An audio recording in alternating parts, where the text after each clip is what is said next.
is one I should talk about maybe a little bit. This is really just testing your understanding of the definition of a derivative. The derivative that we're asked to calculate is the derivative at a point. And that's the same thing as the slope of the tangent line at that point, which they're calling x0. And so we can see that L2 is the tangent line, and that means the derivative equals the slope of the tangent line. And since they tell us that L1 has a slope of 2, I take the opposite reciprocal because they tell us they're perpendicular, and the opposite reciprocal is 1 over 2. The one that I'm giving you is ever so slightly different.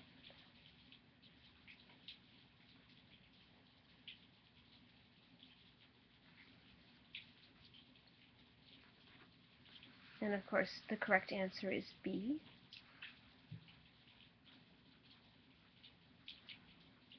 And if you need to look at the question again, the answer B says that at A, the derivative of this point is positive 2.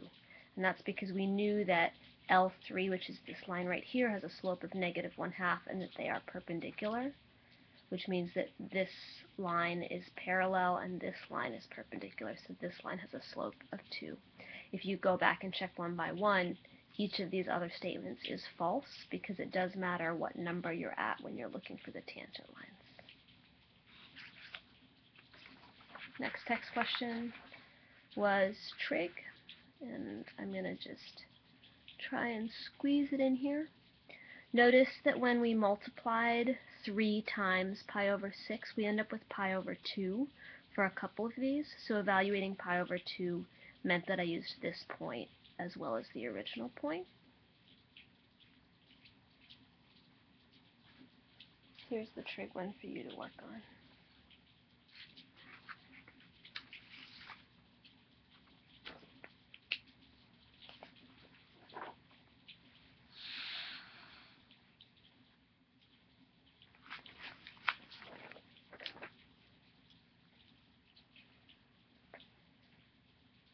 The next two test questions involved this table. Make sure you have it in front of you, and I'll just show you the work. It was important to recognize that g squared of x really means g of x squared, and from there you can take it with the chain rule. And then for h of x, this was a quotient rule. I highly recommend starting with the actual function and then thinking about it as what would happen if I take the derivative of this side and the derivative of this side. It's also really important that you maintain the integrity of the function, so this line is all about functions, and I always do the derivative first, and only after I'm completely done with the derivative do I plug in the numbers, whether they be over here or just even in the notation. Since these two are similar, I just made one practice problem that basically should allow you to practice both. This is what it looks like.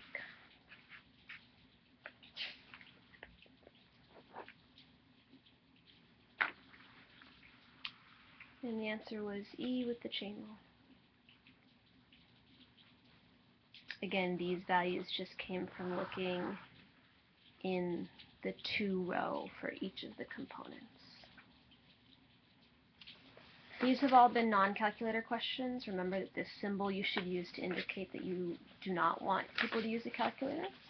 The last non-calculator question, I'm going to struggle to fit this all on the screen, but basically we're wondering which of these pairs of functions could be a function at its derivative. Almost everybody saw right away that the last pair worked out, and that's because at the point where the original function has a horizontal tangent, the derivative function should have an x-intercept. Where the function's increasing, the y values of the derivative are positive. Where the function's decreasing, the y values of the derivative are negative.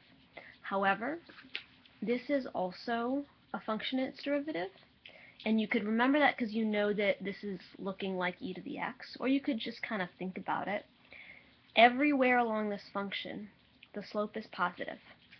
Everywhere along this function, the y values are positive. We start out over here with shallow slopes, which means small positive numbers. Here the y values start out small positive numbers. And then as we progress, the function's slope gets steeper and steeper, which means the y values of the derivative should get higher and higher. So the correct answer was E. Here's the related problem that I came up with.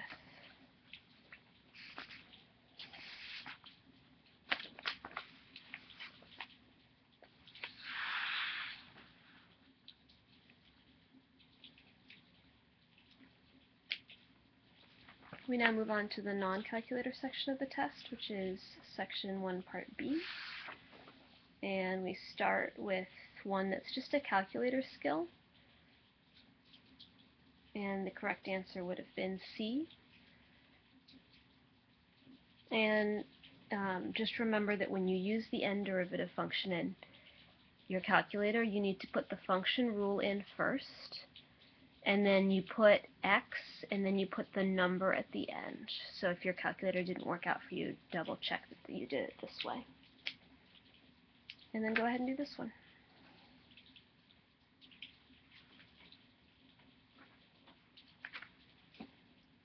Correct answer is C, and I would have used the calculator for that one. Number 10, there were a couple ways to think about it. You could just put this limit in the calculator and use the table, or you could think about the fact that this is looking a lot like a difference quotient.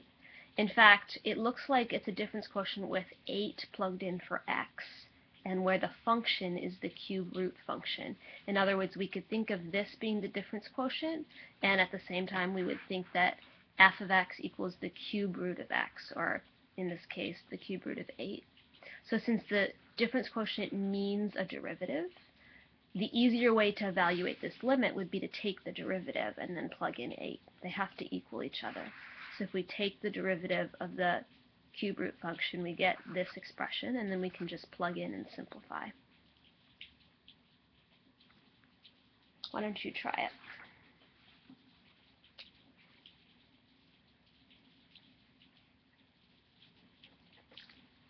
Right, the correct answer is B.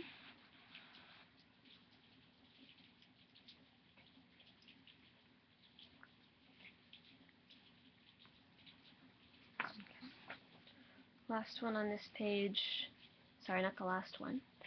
This was a real AP question in 1993. And it says, what's the slope of the line that's normal? Remember, normal means perpendicular, and then you've got this curve.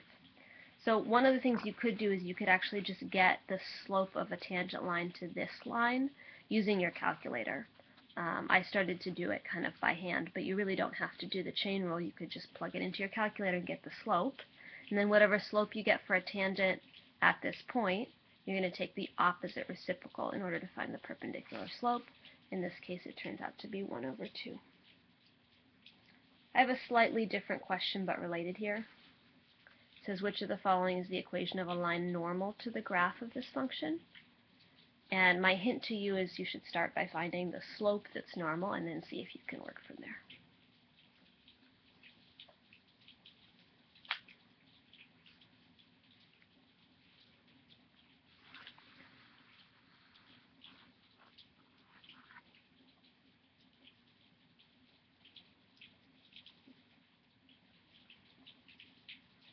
Last question on the page is talking about differentiability, and it's looking at intervals where the function is differentiable.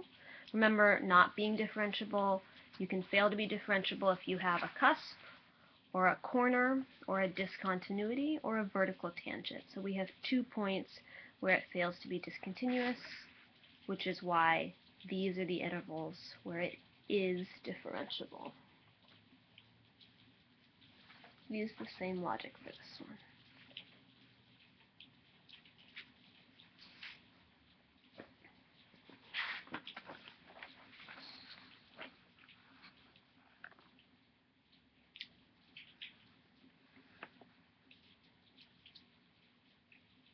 If you need to look at the graph again, you can think about it. There's a discontinuity there, a corner here, and an asymptote here, which is why the correct answer was C. The next question for you was an implicit differentiation question. This step I did in my head, but I just moved some of these terms to the other side by subtracting them on both sides, kind of thing.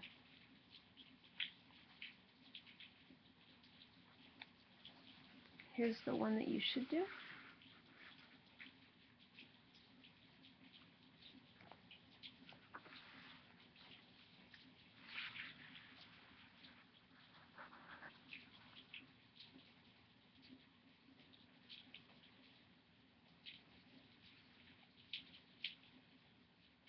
Question 14 on the test was a chain rule question.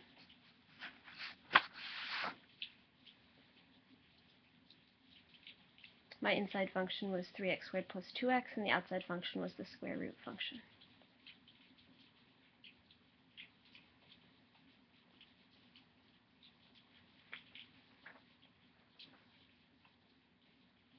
Of course, you also could have done this just by plugging into your calculator, because you've got just a number, numerical derivatives. It's probably quicker to just use your calculator if you like.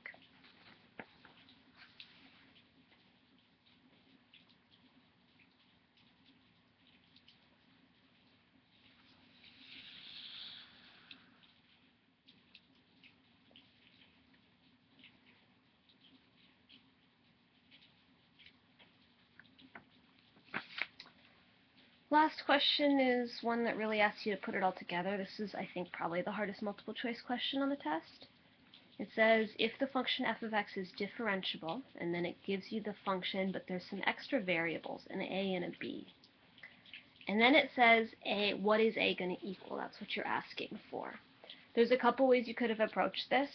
I think the best is really to start from the definition. So if the function's differentiable, then we know at 1 in particular, it has to be both continuous and differentiable.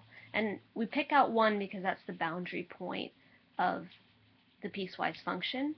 We expect that no matter what number you put in for a, it's going to be continuous everywhere less than 1, because this is a continuous function. It's just a polynomial. And so is this one. So if there's going to be a problem with this function, it's going to happen at the boundary point, something weird like a corner or a discontinuity. We check continuity by checking whether the right-hand limit and the left-hand limit equal each other. And I just did that by setting up the limit and plugging in the function that's on the right side and the function that's on the left side. And when I simplify both sides, I end up with an answer that has b's and a's in it. And that's because when you evaluate this limit, you can plug in 1, and you should plug in 1, you have to, but you can't get rid of the b. So your answer to this limit is just left in terms of b. When you have a variable left over, we say in terms of that variable. So we get this expression. And this expression has to be true because the function has to be continuous in order to be differentiable, and they tell us it's differentiable. And then we can go one more step. Not only does this function have to be continuous, it also has to be differentiable, which means the derivative on either side of each of these functions have to equal the same number when we plug in 1 for x. So I took both derivatives, I plug in 1 for x, and now I have two equations with two variables, and I solve it. This is algebra 1. This is a system of equations. Try this one.